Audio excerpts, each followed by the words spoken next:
కొత్త బట్టలు కొత్త వెలుగులు మీ ఇంటి పండుగ సంతోషాలకు అసలైన చిరునామా సిఎంఆర్ షాపింగ్ మాల్. అందరికీ భోగి సంక్రాంతి కనుమ శుభాకాంక్షలు. భక్తుల శరణఘోషలు, విపరీతమైన చలి ఇవేవి లెక్క చేయకుండా నాన్న ఛాతీపై హాయిగా నిద్రపోతున్న కన్నెస్వామి ఫోటో ఇప్పుడు వైరల్ అవుతోంది.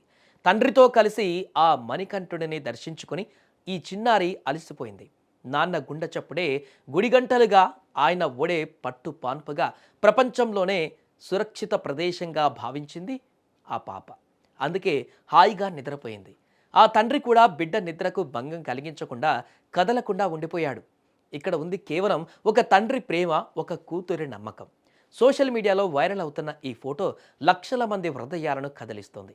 ఇది కేవలం ఒక ఫోటో కాదు, తండ్రి కూతుళ్ల బంధానికి నిలువుటద్దాం.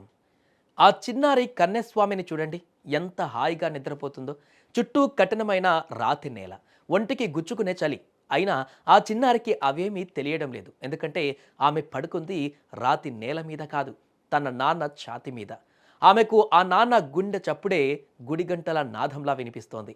ఆ నాన్న వెచ్చని స్పర్శే పట్టు పానుపులా అనిపిస్తోంది. ప్రపంచంలో ఎక్కడా లేని భద్రత నాన్న కౌగిలిలో దొరుకుతుందని ఆ చిన్నారికి తెలుసు. నాన్న ఉన్నాడు కదా, నాకేం కాదు అనే భరోసా ముందు ఈ చలి, ఆ గొడవ, ఆ కష్టం ఏవి ఆ చిన్నారి నిద్రను చెడగొట్టలేకపోయాయి. ఇక ఆ తండ్రిని గమనించారా? తాను పడుకుంది గరుకు నేల మీద. బహుశా రాళ్ళు గుచ్చుకుంటున్నాయేమో, వీపు నొప్పిగా ఉందేమో, కానీ ఆయన కదలడం లేదు. ఎందుకంటే తను కదిలితే తన గుండెపై సేద తీరుతున్న ఆ చిట్టి తల్లి నిద్ర చెడిపోతుందని. తను ఎంత కష్టాన్ని అయినా భరిస్తాడు, ఎంత బరువునైనా మోస్తాడు. కానీ తన బిడ్డకు చిన్న అసౌకర్యం కలిగినా తట్టుకోలేడు. ఒక ఆడపిల్లకు తండ్రి ఎప్పుడూ మొదటి ప్రేమికుడే కాదు, మొదటి రక్షకుడు కూడా.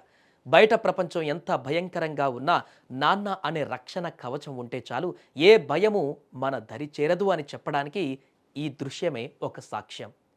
ఇక ఈ ఫోటో చూశాక మీలో ఎంతమందికి మీ నాన్న గుర్తుకు వచ్చారు? చిన్నప్పుడు మనం అలసిపోతే ఎత్తుకొని మోసిన ఆ భుజాలు, భయమేస్తే దాచుకున్న ఆ గుండెలు ఎప్పటికీ మర్చిపోలేం కదా. ఈ అద్భుతమైన తండ్రి కూతుళ్ళ బంధానికి మీరిచ్చే గౌరవం కింద కామెంట్లో తెలియజేయండి. లవ్ యూ నాన్న అని కామెంట్ చేసి ఈ యొక్క వీడియోని మీ అభిప్రాయాన్ని కూడా తెలియజేయండి.